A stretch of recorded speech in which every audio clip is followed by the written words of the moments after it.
خلقناکم وفیہا نعیدکم ومنہا نخرجکم تارۃ اخری. اس کا مطلب تو سب کو پتا ہے, اس کا ترجمہ تو سب جانتے ہیں. اگر نہیں جانتے تو سنیے, آپ جب قبر پہ مٹی ڈالتے ہیں اور پڑھ رہے ہوتے ہیں منہا خلقناکم, تو آپ اردو میں کہہ رہے ہوتے ہیں اللہ کہہ رہا ہے, اللہ کہہ رہا ہے. کیا کہہ رہا ہے؟ ہم نے تم کو اسی مٹی سے پیدا کیا ہے. کہیے سبحان اللہ. کیا اللہ تبارک و تعالیٰ کا خاص وقت میں خاص پیغام ہے, رب کا ارشاد, مٹی ڈالنے کی دعا, ہاتھ میں مٹی ہے اور بندہ دہرا رہا ہے, اے اللہ تم نے ہم کو اسی مٹی سے پیدا کیا ہے, اسی مٹی سے جنم دیا ہے, اسی مٹی سے ہماری تخلیق فرمائی. ہاتھ میں مٹی لے کر بندہ کہتا ہے, پھر آگے اللہ فرما رہا ہے, اور دوبارہ ہاتھ میں مٹی لے کر آپ کہتے ہیں, کیا کہتے ہیں؟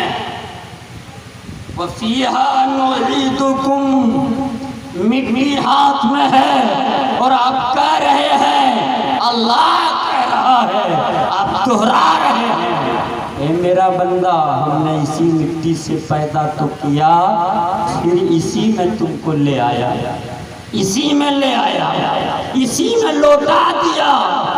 اور پھر دوبارہ اللہ رب العزت کا ارشاد پڑھیے, دہرائیے, ہاتھ میں مٹی لیجئے اور قرآن کی تلاوت کر کے مٹی ڈالیے اور کہیے وَمِنْهَا نُخْرِجُكُمْ تَارَةً أُخْرَى. ہاتھ میں مٹی ہے اور آپ کہہ رہے ہیں اللہ کہہ رہا ہے. سنو, یاد رکھنا اس مٹی میں ہمیشہ نہیں رہنا ہے, دوبارہ یہی سے پھر واپس. سبحان اللہ. کیا پیغام ہے رب کا؟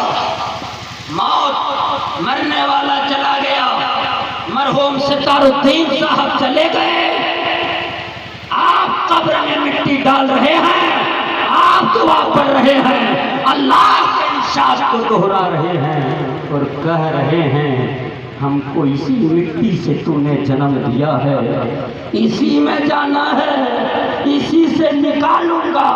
یہ مت خیال کرنا ہم نے تم کو مٹی سے پیدا کر دیا تھا, زندگی گزار لی, پھر مٹی میں آ گیا, اب کوئی حساب و کتاب نہیں ہے. نہیں, میرا نخرجکم تارۃ اخری, ہم پھر تم کو نکالیں گے مٹی سے اور نکال کر کے تمہارا حساب کریں گے, تمہارا کتاب کریں گے, ایک ایک لمحے کا حساب طلب کریں گے. اگر حساب میں تم پکا نکلے گا تمہارے لیے جنت ہے, اور حساب میں اگر تم کچا نکلے گا تمہارے لیے.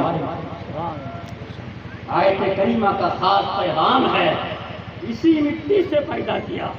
اب تھوڑا غور کر لیجیے آیت کریمہ پر کہ اللہ تبارک و تعالیٰ نے بار بار ارشاد فرمایا ہے قرآن میں. سن رہے ہیں آپ لوگ؟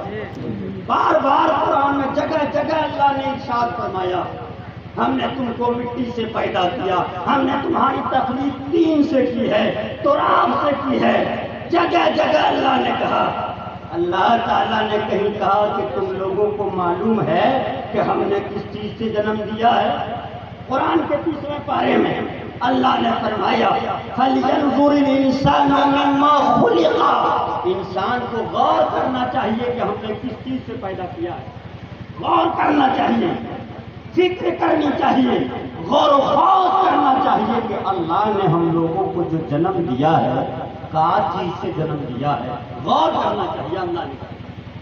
اور پھر اللہ یہ سوال کر کے اور خود ہی اللہ جواب دیتا ہے خلق من ماء دافق. پتا ہے تم لوگوں کو, غور کر لیا کہ کیا چیز سے ہم نے تم کو جنم دیا ہے؟ یاد رکھنا ہم نے تم کو اچھلتے پانی سے پیدا کیا ہے, کودتے ہوئے پانی کے قطرے سے ہم نے تم کو جنم دیا. اور یاد رکھنا وہ پانی کہاں سے آتا ہے؟ یخرج من بین الصلب والترائب. یاد رکھو وہ پانی مرد کے ریڑھ کی ہڈی سے اور چھاتی سے نکلتا ہے اور دونوں پانی جمع ہو کر رحم زن میں چند دنوں تک وہ خون رہتا، گوشت بنتا ہے، پھر اسی سے ہم انسان بناتے ہیں، اور حمل کی مدت جب پوری ہو جاتی ہے تو دنیا جہان میں انسانی شکل میں اس کو تولد۔ اللہ تعالیٰ نے بار بار یہ کہا ہے، کس چیز سے ہم نے تمہیں پیدا کیا ہے؟ اچھلتے پانی سے، کہیں کہا کھنکتے ہوئے مٹی سے۔ کیوں؟ قرآن تو اللہ کا کلام، اور بار بار جو کہتا ہے کس چیز سے پیدا کیا ہوں، اس لیے اللہ یاد دلاتا ہے کہ ہم تم کو مٹی سے پیدا کیا، اور تم جب جوان ہو گئے، چند روپیے کا مالک ہو گیا، شہروں میں، بازاروں میں، روڈ کے اغل بغل میں چند ڈسمل یا چند کٹھے زمین تمہاری ملکیت میں آ گئی تو تم نے خیال کر رکھا دنیا جہان فقط میرے لیے ہے اور ہم ہیں اس دنیا کا مالک۔ تو یاد رکھو تمہاری حیثیت کیا ہے، تم کو تو ہم نے اچھلتے پانی سے پیدا کیا ہے، ہم مٹی سے پیدا کیا ہے، ہم نے کھنکتے ہوئے گارے سے پیدا کیا ہے۔ کوئی حقیقت تمہاری نہیں ہے، کوئی حیثیت تمہاری نہیں ہے۔ اگر تم اپنی حیثیت دیکھنا چاہتے ہو تو بار بار قرآن پڑھو، منہا خلقناکم وفیہا نعیدکم ومنہا نخرجکم تارۃ اخری، ہم نے اسی مٹی سے پیدا کیا، اسی میں لے جائیں گے، اور یاد رکھنا قیامت کے دن اسی مٹی سے دوبارہ واپس۔ سبحان اللہ، سبحان اللہ۔ کیونکہ آپ لوگوں کے پاس یہ والا تو نہیں ہے، لیکن سبحان اللہ تو ہے، یہ تو سب کے پاس میں ہے، اور اس پر کتنا ثواب ملے گا ہم نہیں کہہ سکتے، یہ دینے پر کتنا ثواب ملے گا ہم نہیں کہہ سکتے، مگر سبحان اللہ کہیے گا اللہ تبارک و تعالیٰ۔ سبحان اللہ، کہیے نا، سبحان اللہ، سبحان اللہ۔ چل کے کہیے سبحان اللہ۔